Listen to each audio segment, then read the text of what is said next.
حضور تاجدار مدینہ علیہ الصلوۃ والسلام نے ارشاد فرمایا 4 قسم کے ایسے لوگ ہیں کہ جن کو جنت میں جانے سے کوئی نہیں روک سکتا۔ آقا کریم علیہ الصلوۃ والسلام نے ارشاد فرمایا نمبر 1، سچی توبہ کرنے والا، ایسا بندہ جس نے سچی توبہ کی اور جس گناہ سے اس نے توبہ کی دوبارہ اس گناہ کی طرف پلٹنا اتنا مشکل ہو جائے کہ جس طرح بکری کے تھنوں سے نکلا ہوا دودھ،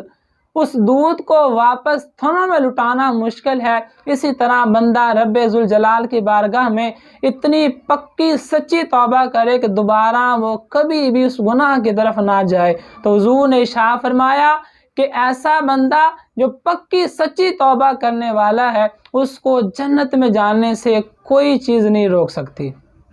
نمبر 2، آقا کریم علیہ الصلوۃ والسلام نے ارشاد فرمایا ایسا شخص جس کے والدین اس سے راضی ہوں۔ میرے آقا کملی والے آقا علیہ الصلوۃ والسلام نے ارشاد فرمایا کہ جس کے والدین راضی ہوں اس بندے کو جنت میں جانے سے کوئی نہیں روک سکتا۔ نمبر 3، آقا کریم علیہ الصلوۃ والسلام نے ارشاد فرمایا کہ وہ شخص جس کے آمدنی کے ذرائع کم تھے، پیسہ آنے کے ذرائع کم تھے، مال دولت کم تھی، لیکن اس نے اس کے باوجود اپنی اولاد کے منہ میں لقمہ حرام نہیں ڈالا، ہمیشہ رزق حلال کھلاتا رہا۔ آقا کریم علیہ الصلوۃ والسلام نے گارنٹی دی، فرمایا کہ اس بندے کو جنت میں جانے سے کوئی نہیں روک سکتا۔